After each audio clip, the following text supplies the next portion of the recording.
భగవంతుడిని కరిగించడానికి కన్నీటిని మించిన గంగాజలం ఎక్కడ ఉండదండి. దానికి ఎక్కడికి వెళ్ళక్కలేదు, మన కళ్ళలోంచి వస్తుంది. అది ఏడవలేమా దేవుడి దగ్గర? అడ్డమైన వాళ్ళ దగ్గర ఏడుస్తున్నాం, ఏదో పదవుల కోసం, పీఠాల కోసం. దేవుడి దగ్గర ఏడవలేమా? కన్నీటితో అభిషేకం చేయాలి. మీ పూజా మందిరమే కాశీ, మీ పూజా మందిరమే రామేశ్వరం, మీ పూజా మందిరమే బెజవాడ కనకదుర్గ క్షేత్రం. మీరు ఎక్కడికి వెళ్ళక్కలేదు.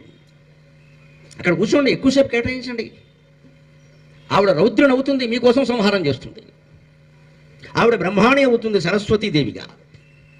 త్రిపురాంతకుల విషయంలో, త్రిపురాసుర సంహారంలో శివుడికి ఎలా సాయం చేస్తుందో అలాగే మనకు చేస్తుంది. సో భగవంతుడిని కరిగించడానికి కన్నీటిని మించిన గంగాజలం ఎక్కడ ఉండదండి.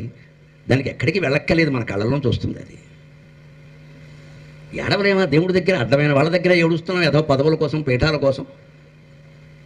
దేవుడి దగ్గర ఏడవలేమా? కన్నీటితో అభిషేకం చేయాలి. మీ పూజా మందిరమే కాశీ, మీ పూజా మందిరమే రామేశ్వరం, మీ పూజా మందిరమే బెజవాడ కనకదుర్గ క్షేత్రం.